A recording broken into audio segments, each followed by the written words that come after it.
काल आपण महासभेमध्ये एक प्रस्ताव मांडला. त्याचबरोबर आपल्याला पाहायला मिळालं की सर्वानुमते मतदानाने तो प्रस्ताव नामंजूर करण्यात आला आणि त्याबद्दल आपण नाराजी व्यक्त करताय. काय नेमकं कारण आहे? काल सभा क्रमांक 10 मध्ये मी एक प्रस्ताव मांडलेला होता. आमच्या इथं जवाहरनगरमध्ये 1982 पासून शव बँक तिथं अस्तित्वात होती.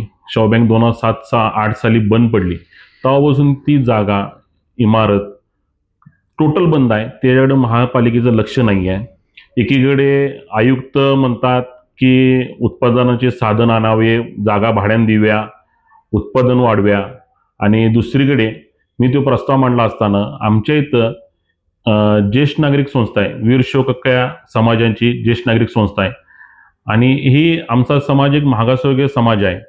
त्या समाजाला शाहू महाराजांनी आम्हाला तिथं वास्तव्य दिले आणि आम्ही तिथं आज सगळी समाज एकुटीने राहतो. पण सत्ताधारी पक्षाने त्याला विरोध करत आम्हाला एक मागासवर्गीय आम्ही समाज आहे म्हणून आम्हाला डावळलं गेलं आणि ती जमीन ती आम्ही बिल्डिंग जी मागत होतो त्याच्यात काही रोष घ्यायचं कारण नव्हता. कारण की ती झाली गेली 15 वर्ष बंद आहे. तिथं काहीच नाही आहे किंवा महानगरपालिकेला कोणतंही उत्पादन नाही आहे. मग अशा असताना पण का मतदान घेतलं आणि का आमच्या समाजाला विरोध केला सत्ताधाऱ्यांनी, हे एक प्रश्नचिन्ह आहे. काय सत्ताधाऱ्यांचं एक मागासवर्गीय समाजावर कायम रोष ठेवायचं असं काय धोरण आहे काय? मला ते काय समजेना. हे सगळं करत असताना पण त्याच्यात मला असं जाणवलं की ह्यात श्रेयाचं राजकारण येत असलं असं मला वाटलं. त्याकरता मी आमच्या भागातील तिन्ही नगरसेवक आणि ह्यांना मी आवाहन केलं, विनंती केली की तुम्हाला सूचक अनुमोदक व्हायचं असेल तर स्वखुशीने व्हा.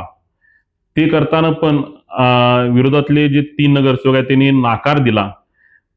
नकार देताना मला त्यात फक्त एक वाईट वाटलं की आमच्या समाजाचेच नगरसेवक या आहेत, जे माधुरी वटकर, त्यांचे सासरे हे आमच्या ज्येष्ठ नागरिक संस्थेचे अध्यक्ष आहेत. किंवा त्यांना समाजाकरता काही आपुलकी वाटली नाही काय विरोधात मतदान करताना, किंवा त्यांना पक्षाचं एवढं मोठं कवच चढले की त्यांना समाजासाठी काहीच वाईट म्हणजे चांगलं किंवा वाईट किंवा समाज आपला मोठा व्हावा किंवा आपल्या समाजाच्या गोरगरीब लोकांना सेवा मिळावी ह्याची कुठं काळजी नसल्याचे मला 100% जाणवलं. सत्ताधारी किंवा विरोधक हे सगळे मिळून महानगरपालिकेत एकत्र सभागृहात बसतात आणि सभागृहात बसताना महापालिकेचे उत्पन्न कसं वाढावं, लोकांना त्या उत्पन्नातून सेवा कशी द्यावी ह्याची काळजी घ्यायला पाहिजे होती. पण ह्याच्यातून असं दिसून येतंय की सत्ताधाऱ्यांना फक्त स्वतःचं राजकारण महत्वाचं आहे आणि आयुक्तांनी त्यांच्याकडे 100% दखल घ्यावी.